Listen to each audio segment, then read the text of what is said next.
esta tabla. Esta es la canasta familiar con la que se calculan las variaciones del índice de precios al consumidor. Esta es la última canasta. La canasta familiar del índice de precio al consumidor se hace cada 10 años. Cada 10 años se hace una encuesta gigantesca de hogares, en fin, para ver en qué se están gastando los hogares su plata. Y entonces ya salen y se determinan los artículos que componen la canasta familiar, se le asignan las ponderaciones y esa es la canasta cuya variación de precios se determina y se calcula mes tras mes. Entonces es muy importante mirar la composición. Miren, aquí están los agregados: alimentos y bebidas no alcohólicas, Angélica, restaurantes y hoteles 9,43%. A mí me ha gustado mucho estudiar la evolución de las canastas para ver cómo van variando los patrones y las cosas que consume la gente, ¿cierto? Pues en la canasta anterior, restaurantes y hoteles, eso prácticamente no existía, pero entonces ya uno va mirando la forma en que progresa, en que avanza una sociedad, mirando las cosas que consume, prendas de vestir. Lo que pagan salud. Como 3,98, pues mira esto, miremos esta otra. Miremos dónde está alojamiento, muebles, artículos del hogar.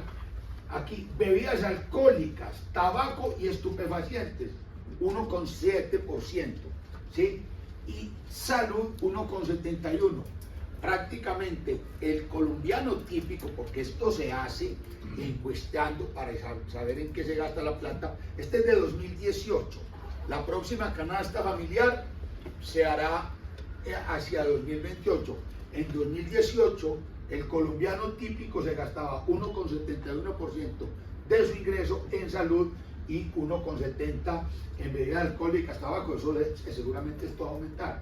Y miren educación, por ejemplo, 4,41%. Yo les he insistido, esos han sido, cuando hablábamos hace días en otra conferencia, esos han sido los grandes logros sociales en el país.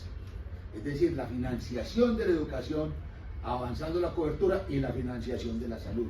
Esto viene a ser el gasto del consumidor. Pero aquí hay otra gráfica muy buena que nos hizo Angélica. Este es un indicador que se usa mucho para evaluar los sistemas de salud, ¿cierto?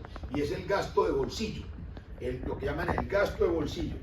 Entonces aquí en el 93, el colombiano tenía que poner de su propia plata 44 pesos de cada 100. Y va lo que pasa, aquí hacia 2011. Seguramente acá eso está en mucho menos, por ahí en 5%. En 5%. Esos son los éxitos de este sistema de salud. Bueno, ¿cuál era el sistema de salud que teníamos? Es muy importante entender. Alejo, ¿qué hay? Vení, arrímate, hombre. Vení, aquí está Gloria, arrímate aquí. Ve al sobrino. Es mi sobrino. ¿Cómo estás? Yo me alejo. Bueno, ¿Cómo estás? Pues no hagas preguntas que no sé nada de eso. no te voy a hacer preguntas. No, Alejo. Ay, no, Este, mostrarle la gráfica anterior. bueno, para que mostrémosle a Alejo lo anterior. Esta conferencia, Alejo, la llamamos porque fueron exitosas las EPS, análisis de la reforma de salud. ¿Por qué fueron exitosas? ¿Cuáles fueron los éxitos? Año 95, 19% de cobertura del sistema de salud. Mira, eso prácticamente llegó al 100%. Listo. Esta otra es muy importante. Esta es la canasta familiar de Colombia. Esa se calcula cada 10 años. Se hacen encuestas, en fin, y se ve que se gasta la gente la plata. Entonces, esta es de 2018 y es la canasta que está vigente. Esta es la que está vigente. Las variaciones del IPC los calculamos sobre esta canasta. Entonces, en esta canasta, el colombiano típico se gastaba 1,71% de su ingreso en salud. ¡Nada! Es decir, te gastas más en aguardiente vos, 1,70%. Me gusta resaltar salud y educación, 4,41%. Si ustedes miran cualquier país, les aseguro que por lo menos el 10 o 15% se va en esos dos rubros. Entonces eso es el gran avance de nuestro sistema. Y aquí esta otra gráfica es muy bonita. Es el gasto de bolsillo, es uno de los indicadores del sector salud en toda parte. ¿Cuánto tiene que poner la gente de su bolsillo para financiar su acceso a la salud? Estaba en 1993 44 pesos de cada 100. En 2011 14 de cada 100. Y nosotros creemos que hoy puede estar por ahí en 6 o 7 pesos el día. Pero bueno, en todo caso esto es muy bajito. Muy bien. Ahora, veamos entonces, esto es muy importante entender cómo era el sistema de seguridad social en Colombia antes de la reforma de la Ley 100. Esto es fundamental entender. Ese sistema había nacido en la Ley 90 de 1946. ¿Sí? Un godito, Mariano Espina, Mariano Espina Pérez. Era un sistema, a ver, empiezo acá, miren, esto era un solo bloque que se llamaba Instituto Colombiano de Seguros Sociales. Instituto Colombiano de Seguros Sociales. Era un bloque, una sola entidad. Allí el gobierno y las empresas y los trabajadores pasaban plata. Se creó un esquema pues de financiación tripartita. El gobierno nunca puso la plata, nunca puso plata el gobierno. Después ya cuando el sistema estaba colapsando, quisieron desatrasarse y le entregaron al IS el Banco Central Hipotecario. Y venga, entonces ustedes le damos el Banco Central Hipotecario, va a tener las utilidades, y eso estaba Carlos Wolf y Sasa, de gerente del IS. Entonces dejó quebrar el IS y el banco. Esa fue su máxima realización. Bueno, en fin, hay gente que es así. Entonces, pero el gobierno solamente, esto fue en los 90 ya. Entonces era un solo bloque. Entraba la plata, la de salud, la de pensiones. Jamás esto no llegaba, esto era muy poquito, pues se estimaba, era como el 10%, ¿sí? Y el gobierno tenía otro poquito. Anderson, ve, se me dañó esto. Bueno, entonces entraba toda esa plata junta, eso era una bolsa. Y el IS tenía sus clínicas, por ejemplo, por acá en Caribe, no, ¿cómo es? Al lado de la Universidad Amor, la León 13, que hoy está el IPS universitario, la León 13. Entonces era una de las clínicas del Seguro Social. Eso parecía, uno iba allá, yo iba con mi papá cuando estaba chiquito, eso parecía un hospital de guerra, pues eso todo el mundo ahí, con todas las casas afuera, en las casas, ¿cierto? Eso era un hospital de guerra. Y entonces llegaba esa plata junta. Entonces este era el sistema, digamos, general. Durante un tiempo, mientras no había muchos pensionados, entonces la gente usaba la plata de las pensiones para ir manteniendo lo de salud, ¿sí? Y es decir, el cargo más importante en Colombia, después del presidente de la República, era la dirección del Instituto Colombiano de Seguros Sociales, porque eso era una nómina gigantesca, miles de médicos, todas esas cosas. Eso era una entidad poderosísima. Y el sindicato era muy poderoso. El sindicato era muy poderoso, el sindicato decía, vamos para huelga. Entonces, ahí no, ni riesgos, ¿sí? Y entonces negociaban cualquier cosa. Los sindicatos estatales suelen ser muy poderosos, porque a la gente que tienen en toda parte, dice siempre, el que viene atrás que arree. Entonces, por ejemplo, ¿qué quebró Telecom? El sindicato y entonces el gerente de Telecom del momento le daba toda la plata y quedaba muy bien. Entonces se iban acumulando esos pasivos y esas cosas. Lo mismo en el Seguro Social. Entonces era una cosa. Entonces, ahora lo otro es muy interesante. Entonces aquí había pocos pensionados y digamos esto se iba solventando. Pero 1946, a los 50, a los 60, a los 70, ya en los 80, esto empieza a colapsar. Y empieza a colapsar porque empiezan a aparecer los primeros jubilados. Ahora, se pensionaban. Eso era una dicha. Nosotros vivíamos, mi hermano, por allá había un señor que se llamaba Don Ramón. Mi hermano sabe de quién habla. Don Ramón, cuando nosotros éramos chiquitos y nos íbamos para la escuela, ¿sí? Don Ramón era un papá y él se quedaba en la casa y a nosotros nos parecía raro, pues que todos los papás se fueran a trabajar Y don Ramón se quedaba en la puerta, fumando ahí. Entonces le preguntaron a los hijos de Ramón, y oye, tu papá, ¿por qué no va a trabajar? Ah, no, él es un jubilado. Y para mí esa era una palabra llena de misterio, pues, un jubilado. Uy, los jubilados fuman y no trabajan y no se van como los papás a trabajar. Resulta que el señor, yo creo que don Ramón se jubiló por ahí de 42 o 43 años. Porque se jubilaban, ellos jubilaban muy poquito, con 20 años y a los 45 o algo así. Y si tenían empleos riesgosos, y don Ramón lo tenía porque él era detective, ¿sí? Entonces se disminuía. Entonces don Ramón, yo creo que a los 40 o 45 años ya estaba jubilado. Y le pasó toda la vida jubilado. Yo a don Ramón la conocí toda la vida jubilado. Murió hace algún tiempo, se casó antes de morir, ¿cierto? Como 3 años con una sobrina suya, que en ese entonces tenía, y ahí está esa pensión, 20 añitos de trabajo, don Ramón, eso va a pagar como 150 años de pensión, increíble. ¿Es él? Sí. Así era, jubilados, jubilosos.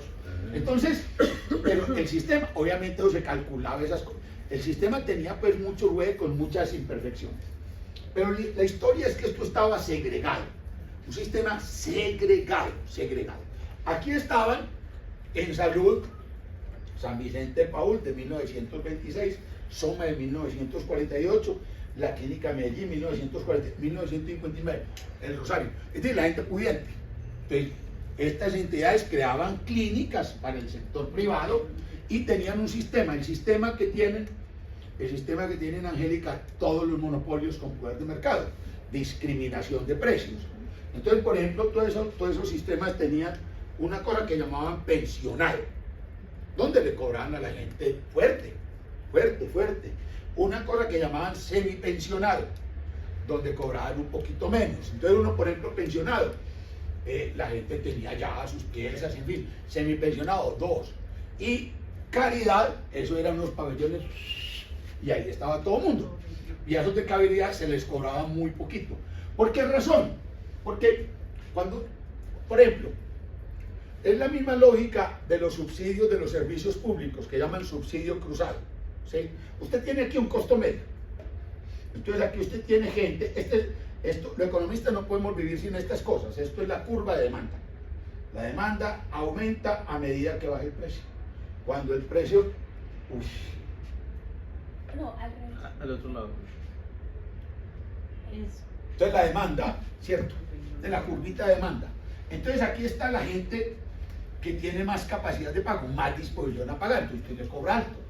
Y entonces aquí abajo hay algunos a los que les puede cobrar por debajo del costo medio, ¿cierto? Y entonces compensa. Eso se llama el subsidio cruzado. Eso lo tienen todas las entidades. Eso no se hace pues por caridad ni cosas de esas, no. Por ejemplo, las líneas aéreas, ¿sí? Hacen subsidio cruzado, cobrando en temporada o en ciertos momentos precios más altos, ¿sí? Y después tarifas más bajas. Esa es la característica fundamental de los negocios, las empresas o las actividades, vecino bien pacientes, o de las actividades que tienen grandes inversiones en capital fijo y grandes inversiones en conocimiento. Entonces esas actividades tienen esas cosas y pueden discriminar porque tienen lo que los economistas llamamos poder de mercado. Bueno, esto era el sistema por allá años al finales de los 80. La reforma esta la hicimos en el 94. El sistema venía arrastrándose mucho tiempo con cosas. Entonces, segregación, baja cobertura, ya lo vimos, corrupción elevada e injerencia de la política grandísima en el manejo del sistema. Pero acá las familias que tenían ingresos, pues tenían más posibilidades, se las pagaban y los otros iban y se recibía en caridad gente, ¿cierto? Se pagaba un poquito, pero esa es la razón. Es la misma razón por la cual, por ejemplo, los médicos de pueblo, le cobran según la persona. Entonces a los más ricos les cobran y a los más pobres les aceptan una gallinita y cosas de ese tipo, discriminando a lo largo de toda la curva de demanda. ¿Sí o no, Angélica? Muy bien. Al otro lado. Ah, Él sabe Listo. mucho, pero necesita alguien que le maneje. Bueno, listo. Voy a hablar rápidamente. Yo soy economista, pero no lo hago por capricho, sino porque los problemas de la economía y de la salud son problemas de economía. Es decir, el sector salud tiene unas características económicas.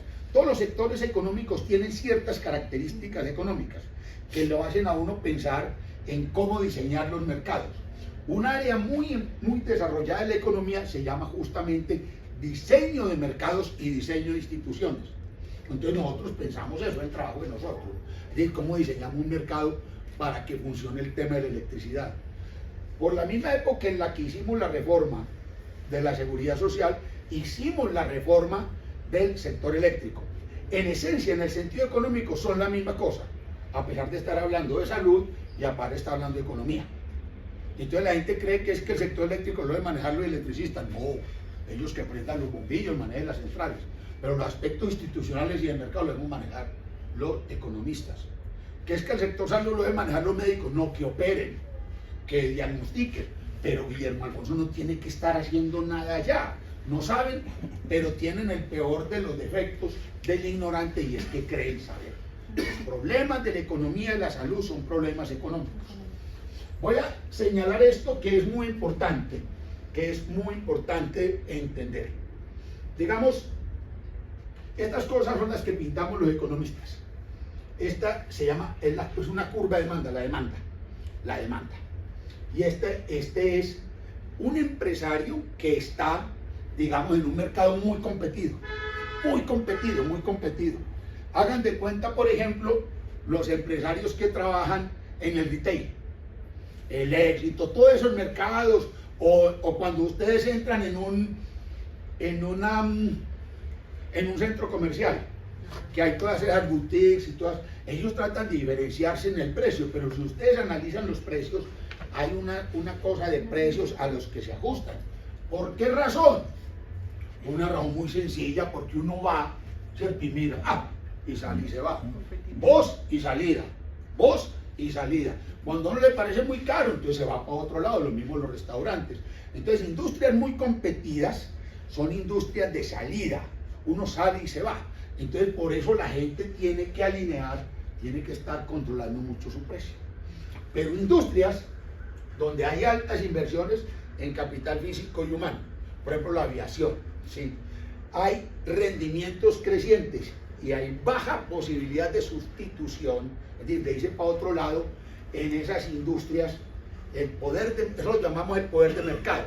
El poder de mercado es la capacidad que tiene un empresario de subir su precio sin perder mucha demanda. Le sube el precio y ya no pierde demanda, la gente sigue comprando. Pronto se van algunos, pero después vuelven. Entonces eso se llama poder de mercado. No crean bobadas. Todos ejercemos poder de mercado.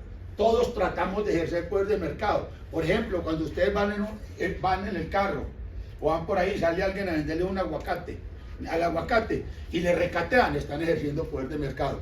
Porque el infeliz que está parado en una esquina neta tiene más afán de vender el aguacate que ustedes de comprarlo y de irse a la otra esquina. De manera que jamás le vuelvan a recatear a alguien en una esquina un maldito aguacate.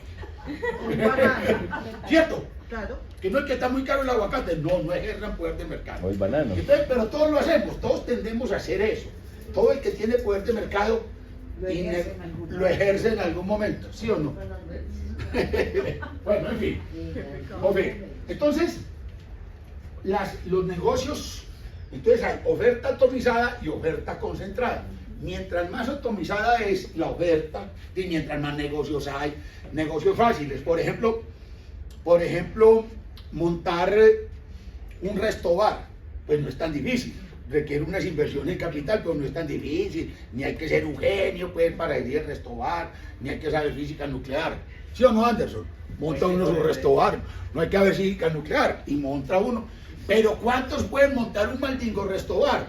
Entonces, si uno se desalinea, todos los días mueren negocios. La gente a veces dice, ¡ay, que se quebraron! No, es que eso es la naturaleza de las empresas. Unos salen, otros mueren, otros viven, en fin. Entonces esos negocios de oferta muy atomizada se parecen a estos. Si usted se sale de la línea de precio, se friega. En cambio aquí están los otros. El sector de salud se le parece mucho, me parece más a esto. Pero viene otro elemento, y es que la maldita enfermedad, el accidente, eso es lo más parecido a una catástrofe. Y una enfermedad es como un temblor de tierra, como un incendio, como cosas de esas, ¿cierto? Una quebrada que se viene. Una quebrada que se viene, ¿cierto? En fin, es eso una enfermedad. Ahora, ¿y qué se hace frente a esas otras cosas? La gente se asegura, la gente tiende a asegurar. Pero yo toda la vida me he preguntado una cosa, ¿cierto? ¿Por qué la gente compra loterías y no compra seguros? ¿Quién ha comprado lotería aquí? Hace la mano. ¿Usted? Chance. No, chance, compran loterías. Sí, Todos los días. todos los días. Hay gente que compra loterías, compra loterías. Sí, sí. ¿Sí? Ahora, pero hay menos gente que compra seguros. Si me ruegas. Y el juego de lotería y el seguro. Seguros o lotería es la misma cosa. Sí. ¿Qué hace uno cuando compra una lotería? ¿Cierto? Invierte una pequeña suma con la esperanza de ganarse una suma grande. Pero siempre, el valor esperado es el monto, el tamaño del premio multiplicado por la probabilidad de ganarse. Entonces uno se engaña, el consumidor se engaña y dice, 10.000 millones de dólares. ¿De qué? Sí, 10.000 millones. Por ejemplo, la de Europa, 10.000 millones de euros, listo. Pero la probabilidad de ganarse eso es 0,0000. Y si le calcula uno la probabilidad, ese es el valor esperado. Y eso da 3 euros. Pero la boleta vale 3 euros, vale 4. El valor esperado, siempre el valor esperado es inferior al monto del valor de la boleta. Lo mismo, el valor esperado es inferior al valor de la prima del seguro. Siempre. ¿Por qué? Porque es que uno está jugando, pero ellos no. Ellos están trabajando con la ley de los grandes números. Ley de los grandes números. Y sí, claro, un pendejo le puede quemar la casa, pero no a todos se les va a quemar el mismo día. Todo eso. Entonces uno está jugando, cuando uno compra un seguro, está apostando lo mismo que cuando compra una lotería. Pero hay una cosa muy rara en la naturaleza humana. Y eso lo han llamado los economistas la miopía temporal. Miopía temporal. Y es que la gente, claro que eso es sobre todo los jóvenes, a medida que uno se hace mayor, uno valora más el tiempo futuro, que es cuando menos tiempo futuro tiene. En fin, pero así son las cosas. Ahora, entonces, ¿por qué compra la gente lotería? Entonces, es irracional comprar lotería. Es irracional. Uno no debe invertir en nada que le cueste más que el valor esperado de la ganancia. Entonces es irracional. Y es irracional comprar seguro. Pero hay un valor, hay un alto valor emocional en la esperanza de un enriquecimiento instantáneo. ¿Cierto? Entonces uno llega ahí y dice, si me gano esos 3 millones, a Amparo le regalo un apartamento. A mi hijo le regalo un carro. ¿Cierto? Y uno se gasta esa lotería antes de ganarse. ¿Cierto? Entonces, y en el seguro hay un alto valor emocional también en la tranquilidad de evitar, ¿cierto?, una pérdida patrimonial catastrófica.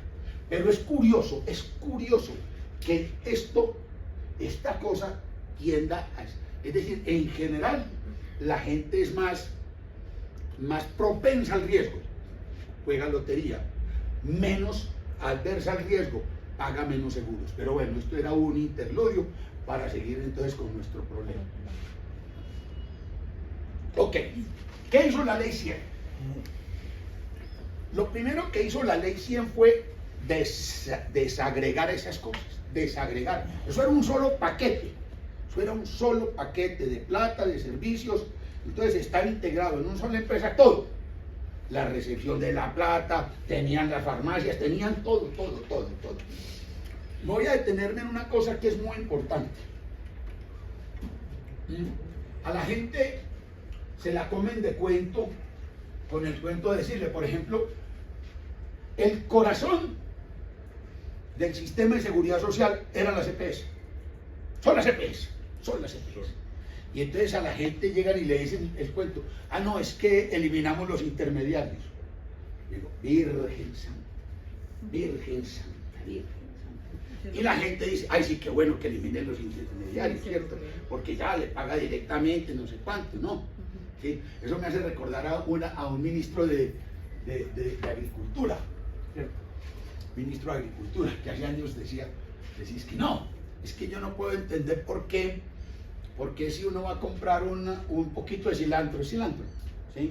La ramita de cilantro vale 1.000 pesos, ¿sí? Te dicen, no, es que hay muchos intermediarios, ¿cierto? Y te dice uno, anda pues, coge un carro, ¿cierto? Anda, montate, ¿por dónde es el cilantro? Búscate un campesino, andate por toda parte, sí, andate para el Huila. Y para eliminar intermediarios, salí ese mismo día y vas a comprar las papas directamente al productor. Y ese mismo día vas a ir a comprar las papas directamente. Entonces la gente cree tontamente que no hay valor agregado en las distintas etapas, ¿cierto? Y que creen que ir a comprar, digamos, en el Éxito y comprarlo todo junto, ¿sí? Es decir, es que eso es lo que hace el mercado, arbitrar esos costos de transporte. En fin, de empaque, de embalaje, de todo eso. Listo. Entonces lo que hizo la ley 100 fue desegregar eso, ¿cierto? Luis, Ya. antes de que sigas avanzando, yo quería hacer un comentario. Dale. La mayoría de los que hay aquí, pues personas muy jóvenes, no les tocó vivir lo que existía a nivel de la salud antes de la CPS. Yo, al igual que mi hermano Luis Guillermo, al igual que Gloria Cecilia, su esposa, nos tocó vivir bajo la época del Instituto de Seguros Sociales, bajo el ICS. Yo les cuento mi experiencia personal. Yo trabajo desde 1979 como abogado y jamás en toda mi vida fui al Seguro Social. Yo consultaba a médico particular, así me tocara, porque para ir al Seguro Social las colas eran las más tenaces del mundo. Sí, eso es. Y si usted quería que lo atendieran, tenía que ir primero al directorio liberal aquí donde Bernardo Guerra Serna o donde Álvaro Villegas Moreno, sí, para que le dieran, y con una orden de ellos los atendían. O si no, había que ir a conseguir la... Es cierto, entonces... 4 de la mañana para poder pedir una cita. Entonces, eso es que a la gente ahora por eso yo quiero compartir la experiencia personal, y otra cosa, por ejemplo, que a uno le tocaba muy duro. En la casa nuestra fuimos nueve hijos, y a nosotros nos llevaban donde un médico particular, ¿te acordás por aquí, por donde quedaba la Facultad de Medicina? Sí, Mi claro. papá hacía el esfuerzo de llevarnos donde un médico particular porque no nos podían llevar a Seguro Social, porque esa vaina no funcionaba. Entonces ese era el comentario que quería hacer, que Teníamos prohibido enfermarnos. Era muy limitado y uno, Sí, claro, uno un tenía que acceso salir muy de la limitado. casa para poder conseguirse una cita médica. Claro. Y a las 4 de la mañana o 3 de la mañana para poderla lograr. Lo único bueno que tenía el Seguro Social, porque yo lo disfruté, fue tener a mi hija mayor. La maternidad era buena. La maternidad era buena, bueno. De resto no. Pero en general, ahora, eso, hay una cosa que yo quiero, un asunto en el que yo quiero llamarle la atención. Si quieren aprender economía en una elección, la lección es esta: la gente responde a incentivos. La gente responde a incentivos. Si los incentivos van en una dirección, y entonces los incentivos lo tiran. Por ejemplo, las empresas integradas. Es que cuando hay separación en los mercados, cada cual tiene que ir cuidando su propio balance, ¿sí? Entonces, en esas empresas, por ejemplo, ¿por qué los políticos se apoderaban de la seguridad social? Porque podían. Nombraban allá los médicos, controlaban, podían. Entonces la segregación era el camino fundamental. Ahora, no quiere decir que no haya gente que actúe hoy, ahora y antes correctamente. Eso no. Pero como decía Hume, ¿qué decía Hume, Isaac? Hume decía, yo no dudo de que haya mucha gente buena y altruista, pero cuando diseñemos instituciones, lo más adecuado es suponer que todos somos medio bellacos. Entonces eso decía Hume, porque la esencia de la atomización y la esencia de la economía de mercado y de la esencia de la propiedad privada no es la bondad propia de las personas de hacerle bien a los demás. No, es que buscando su propia felicidad sirven a los demás y hay control de contraparte. Control de contraparte. Entonces, ¿por qué bajan el precio? ¿Sí? Y hacen promociones en los almacenes para vender más, pero no porque nos quieran. Ay, qué rico que Angélica compre 10 blue jeans. No, pues, no, que compre 10 blue jeans porque yo vendo más, gano más. Es toda la lógica. ¿Y por qué? Porque hay otro que si yo no lo hago, él lo hace. Entonces, esa es la esencia. Esa es la esencia del funcionamiento de la economía. El control de contraparte. Entonces, por eso, la atomización es fundamental. La atomización es fundamental. Entonces, aquí lo primero que hicimos fue separar.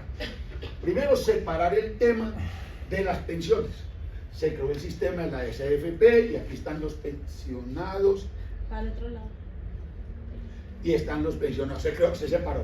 De este no voy a hablar hoy. De ese hablaré en 15 días. La conferencia dentro de 15 días se llama, ¿sí?, ¿por qué existen los sistemas de ahorro pensional obligatorios? Es una buena pregunta para hacer. La primera pregunta que hay que hacer. Bueno, entonces voy a hablar de este lado. No voy a hablar de RL porque está implícito. Y entonces aquí se separó. Aparecieron las aseguradoras, las administradoras de riesgo laboral y aquí estaban las IPS. Entonces esto fue lo primero que hizo la ley 100. Separar, atomizar, para que hubiese competencia, para que hubiese control de contraparte. Ok, entonces así quedó más o menos el de salud. ¿Lo quieres explicar? Gracias por eso. Entre esa separación que se hizo y la que se hizo también en energía, creando ahí esa... Perfecto. Así van a entender mejor. Perfecto. Uno se controla al otro y se mejora el eficiencia. Lo primero que hay que señalar era lo siguiente. Es decir, bajo el sistema de seguridad social anterior, el gobierno concentraba 4 funciones. Esto es muy importante. Primero, la función empresarial. Segundo, la definición de las políticas sectoriales. Tercero, la función de regulación. Y cuarto, la función de vigilancia y control. 4 funciones las concentraba el gobierno. Eso era nefasto. Pero claro, por ejemplo, en el sector de telecomunicaciones. En el sector de telecomunicaciones existía una vaina que llamaba Telecom. Entonces al gerente de Telecom lo nombraba el ministro y el ministro lo vigilaba y todas esas cosas. No había ninguna dinámica. Entonces el primer concepto que había que hacer pasar era el de la separación funcional de lo que hacía el gobierno. Y eso implicaba varias cosas. Por ejemplo, concebir las empresas del Estado no como prolongaciones del Estado, sino como empresas en su lógica sometidas a las mismas lógicas que cualquier empresa privada. ¿De acuerdo? Por ejemplo, eso fue lo que hicimos con la reforma del sector de los servicios públicos. Exactamente igual. A todas las empresas se les puso en pie de igualdad. Y se dio una señal que es muy importante. ¿Qué es lo que tienen que hacer las empresas privadas? ¿Cuál es la responsabilidad social empresarial de las empresas? ¡Ganar plata! ¡Ganar plata! ¿Para qué? Para invertir. Porque esa es la lógica de la economía de mercado. Usted obtiene plata, reparte unos dividendos, los dueños disfrutan eso, pero la mayor parte de la ganancia se va en inversión. ¿Ustedes creen que, cómo se llama el de Amazon? Alcanza a gastar, no se alcanza a gastar más, toda esa suma. Entonces ese hombre está condenado a invertir y todos están condenados a invertir. Esa es la lógica de la acumulación del capital. Prestar mejor servicio, más cantidad de servicio, y ahí es donde... Para ser más ricos y ser más ricos. Para ser más ricos, pero también se benefician con una mejor calidad de vida. Para la Por gente, eso, se y genere, eso es claro, calidad de vida. claro, Para la que se calidad de genere vida empleo, se de los producen más usuarios. bienes y servicios, estos pobres hombres se enriquecen, tienen que dedicar a hacerse ricos todo el tiempo y para poder ser ricos tienen que generar empleo más y más y más Y mejor servicio. y mejor servicio. Esa es la lógica del capitalismo, esa es la lógica del capitalismo, ¿cierto? Por eso, bueno, entonces por eso se quería separar esas empresas, crear una instancia de regular. ¿Quieres seguir entonces? Sí. Bueno, pues, Gracias, profesor. bueno, pues, Bueno, entonces, este es cómo funciona actualmente nuestro sistema de salud, ¿cierto? El dinero donde sale la cotización cuando todos trabajamos, muy bien. también viene otras fuentes, el gobierno también aporta, y todo esto va para una institución que se llama la ADRES, ¿cierto? La ADRES le paga a las EPS la unidad de pago por capitaciones. Por cada afiliado que tengo le pago un monto anual, ¿cierto? Y de eso las EPS reciben ese dinero y contratan a las IPS, que son las instituciones prestadoras de salud, aquí que son los hospitales, las clínicas, los laboratorios. Entonces, ellas los contratan y pagan pues por los servicios. ¿Qué tecnología, pues, qué medicamentos son los que se incluyen? Hay un plan de beneficios en salud, ¿cierto? Eso lo dice el Ministerio de Salud, nos dice qué es lo que va a estar cubierto por esta unidad de pago por capitación. Y adicionalmente hay otra fuente que son los presupuestos máximos, que ahí se financia todo lo que no está en el plan de beneficios en salud. Algo importante está el régimen contributivo, subsidiado y vinculado, ¿cierto? Entonces, el sistema de salud actual se basa en un principio de solidaridad, ¿cierto?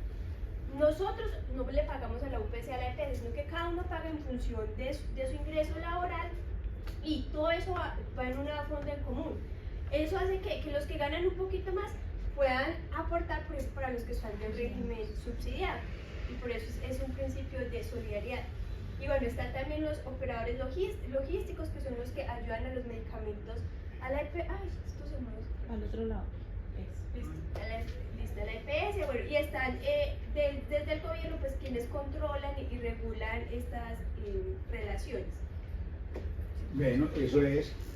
Yo diría, Angélica, Sí. añado esto, que Son los nosotros, vinculados. por ejemplo, destacamos Vinculados. los vinculados. No, los vinculados son los que no tienen siquiera SISBEN. Por eso es muy charro el nombre de los vinculados, porque son los completados, son los desvinculados, pero llaman es que los vinculados. Ahora, yo creo que ya cada vez son menos, porque el SISBEN ha ido recogiendo a la gente, pero todavía pues una persona en este país que llegue con una necesidad y diga, SISBEN, no, lo tiene que atender cualquier clínica del sistema, cualquier clínica, es que eso es muy bonito. Es decir, el logro que se logró, perdonen la redundancia, con este esquema de mercado, esto es una maravilla. Todos vamos al mismo dispensario, todos podemos ir al mismo hospital. En principio, eso fue un gran logro por medio de la economía de mercado y de la economía de competencia. Qué bonito, ¿no? Muy bien. Ahora, para mí, ¿cuáles eran los problemas que tenía hoy que tenía el sistema y a los cuales, si yo hiciera la reforma, enfrentaría? El problema de la judicialización del plan de beneficios. Entonces la gente empezó, justamente, hay un problema con el exceso de demanda. Hay un refrán muy clásico de nuestra cultura popular: lo que nada nos cuesta, uno tiende a sobremandar. Entonces la gente, a veces sí era necesario, a veces no, ¿sí? Pero entonces se empezó a judicializar mucho el sistema y los jueces se convirtieron a restar ellos, ¿sí? Y empezaron en pago y eso fue minando el sistema. Hay una demanda excesiva. Los copagos son muy pequeños. Entonces la gente va con el médico a una atención prioritaria, ¿cierto? Y en lugar de tomarle una pastillita, como lo hacían antes, se van y esperan que los incapaciten 2 días. ¿Por qué? Porque así somos. Esa es naturaleza humana. Hay corrupción y un problema que se fue presentando es que el sistema estaba diseñado para que el componente contributivo creciera. Angélica, borré la gráfica que me hiciste y me está haciendo falta. Sí, Angélica me había hecho una, sí estará, no, yo la quité. Bueno, pero lo puedo contar con palabras, ¿sí? El componente contributivo. O yo la tengo ¿cómo está en el computador? No, contémoslo. El componente Ahí se puede dibujar. contributivo. ¿Qué? La puede dibujar. No, no voy a dibujar nada. Ya. Listo, ya. Más fácil. El componente contributivo es el que sale de las empresas y los trabajadores. ¿Sí? En salud es el 12,5%, ¿cierto? En pensiones el 16%. Entonces el componente contributivo se esperaba que fuera creciendo. ¿Sí? ¿Por qué? Con la formalización laboral. Entonces iba creciendo el componente contributivo general. Pero en la medida en que el país empezó a tener... Miren cómo están ligadas las cosas. ¿Sí? ¿Cómo están ligadas las cosas? La informalidad es gravísima, entonces le hace mucho daño a esto. Es brutal. Pero además da lugar, ¿sí?, a problemas de comportamiento oportunista. Bueno, eso es así. Por ejemplo, las señoras que trabajan en casas, ¿sí?, muchas dicen, no, a mí páguenme un poquito más que yo sigo con Sisbel. Y mucha gente que los emplea dice que sí, por ahorrarse eso. Entonces, Y después tenga. exactamente. Entonces hay todos esos problemas. Entonces la gente se busca la informalidad laboral, la estructura de costos, los costos no directamente salariales en Colombia son altísimos. Entonces eso genera informalidad, entonces el componente contributivo disminuye y tiene que haber más financiación con el lado de presupuestos y otras fuentes. Cuando estuvo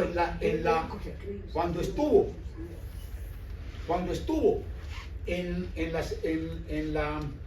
el Ministerio de Salud Gaviria, ¿sí?, Gaviria fue muy mal ministro. Y fue malo porque era un hombre que sabía, Alejandro, ¿sí? Era un hombre que sabía como un buen economista, en fin, sabía la lógica del sistema.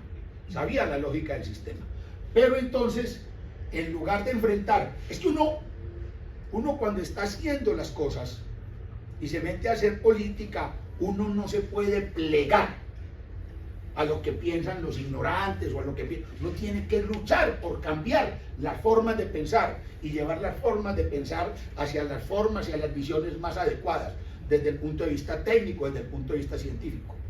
Entonces, recuerden que Santos tuvo una bonanza petrolera miedosa, entonces tenía esos recursos para ir manejando el problema y haciendo lo que se suele hacer, tirando el palón para adelante. ¿Sí o no, primo? Sobrino. ¿Listo? Ok. Entonces aquí ya viene lo que es la reforma. Hoy, ¿la quieres explicar? Bueno. Sí, dale, la estás explicando muy bien. Bueno. No, es que tú eres la experta en temas de salud. Entonces, este es el sector de salud que quiere proponer el gobierno del presidente Petro, ¿cierto? ¿En qué consiste? Ellos quieren tener una reforma basada en el territorio. Entonces, ya las personas van a estar vinculadas a lo que llaman los centros de atención primaria. El centro de atención primaria va a estar, digamos, a mí se me asigna uno de acuerdo a donde viva, ¿cierto? El lugar de residencia. Miramos que es muy diferente a la EPS. En la EPS yo puedo elegir mi EPS y eso permite que haya competencia entre las EPS. Aquí no va a poder elegir, ¿cierto? Acá es la que me asigna, se acuerda en el territorio. Entonces las personas se les va a asignar una atención primaria en salud y adicionalmente todo, digamos, lo que se recoja por la contribución al sistema de salud lo va a manejar la ADRES y la ADRES le va a girar directamente a las CAPIR y a las clínicas. Bueno, de las CAPIR ellos ya pueden remitir a clínicas y hospitales dependiendo pues de la necesidad, pero lo remiten ellos, ¿sí? Y todos los recursos van a entrar a la ADRES y la ADRES va a hacer un giro directo a las atenciones. Entonces, se quita ese rol que cumplen las EPS, que es gestionar el riesgo, gestionar las atenciones, gestionar pues a los afiliados. Y controlar. Exactamente. Sobre todo el auditaje en el gasto. Aquí ya. Ahí desaparece, ¿ok? Toca la pantalla al fondo. No, es ahí ya. Exacto, entonces aquí ya se quita eso. Entonces ya no hay priorización en el gasto. Se facilitó Exacto. la corrupción. Exactamente. Y esa es una de las críticas más importantes que hay a esta reforma de la salud y que se politiza, ¿cierto? Se politiza, se estatiza y se vuelve todo centrado porque ya es la ADRES, ya se quita ese rol de la EPS. Y hay unas gestoras de vida que son como las que cumplirían la función, que lo que van a hacer es gestionar las CAPS, pero en realidad ese rol no está pues como tan definido como en las EPS. Entonces esa es como la propuesta de reforma que tiene este gobierno. Así es, esas gestoras de vida, pues, ahora, si yo fuera un gerente de una EPS y me dicen que pase a ser gestor de vida en salud, listo, el mismo, me quito todo riesgo, porque es manejar una base de datos y cosas de esas. Es que la EPS tenía un problema muy complicado. La EPS recibe una suma por cada uno de los afiliados que tenga. Eso está en 1.800.000 o algo así. Bueno, pero uno sabe qué le va a pasar. Allá te pueden aparecer 10 hombres catastróficos, bien enfermos. Entonces la EPS por eso se concentraba en tratar de mantener sana a su población. Por ejemplo, nosotros, los mayores que estamos en Sura, nos meten en equipos, nos meten en grupos. Usted tiene que tener revisión de presión cada cierto tiempo. Usted tiene que tener revisión de corazón cada cierto tiempo. Revisión, entonces arman los grupos. Eso no es por pendejear. Eso es por evitar que uno llegue y le dé un maldito infarto y le tengan que hacer una operación de corazón abierto. Entonces, tratar de mantener. Entonces, por eso hay una falacia que la gente no entiende la lógica. Es que el sistema de nosotros tiene que ser preventivo por las CAPS. Pura paja. El sistema actual tiene que ser preventivo porque si las EPS no hacen prevención, se quiebran. Las EPS están obligadas a tratar de mantener sanas a su población, mantenerlas sanas, atender bien para que no lleguen enfermedades catastróficas que se lleven toda la plata y más de la Por eso UPC. entregan la droga a tiempo, te mandan a un especialista, todo eso. Claro. Ellos tenían que ser, es decir, ellos tenían que ser eficientes, ¿sí? No es porque, no, que es que Laura la queremos atender muy bien. No, porque si no atiendo bien a Laura, se me enferma más y me cuesta más, ¿sí? Entonces la eficiencia, esa es la lógica. Esa era la lógica, meter la misma lógica que tiene el comerciante que está en el tesoro y dice, presenta bien su mercancía, trata de atender bien la clientela. ¿Para qué? ¿Porque lo quieren mucho a uno? No, para que vuelva, para que compre, todo eso. Entonces esto ya es el sector de salud. Pero la otra cosa que se va a perder es que la capacidad de las EPS de negociar con las clínicas, de atajar que no cobren lo que claro. Que los médicos, que no me interesa si las enfermeras son bonitas, la institución, no, las clínicas, los parámetros de la cirugía. Entonces es un control con conocimiento especializado. Porque ¿cuál es el problema? Que va a quedar aquí, el control va a quedar en las clínicas. Entonces los médicos se van a dedicar a llenar papeles y cosas, o lo hace la EPS. Eso es muy importante lo que acabas de anotar, siquiera, y quiero profundizar en ese punto. Es fundamental ese punto. Ahora les decía del poder de mercado. Entonces, las IPS, o sea, las clínicas, tenían gran poder de mercado frente al usuario. Un usuario así, pues, llegaron allá con una puñalada, pues, ¿cómo me lo sacas en la bala? No, negociaron, no puede negociar una cirugía de corazón abierto. Eso se hace, ¿cierto? Entonces, ¿qué es lo que hace el sistema? Concentra y sale la EPS que va a tener ¿qué? Poder de mercado. Va a tener poder de mercado. Los primeros años del sistema fueron feroces. Todas las clínicas, los médicos, yo recuerdo a los médicos, porque las EPS eran abriéndose el espacio, ¿sí? El espacio en el sistema, ¿cierto?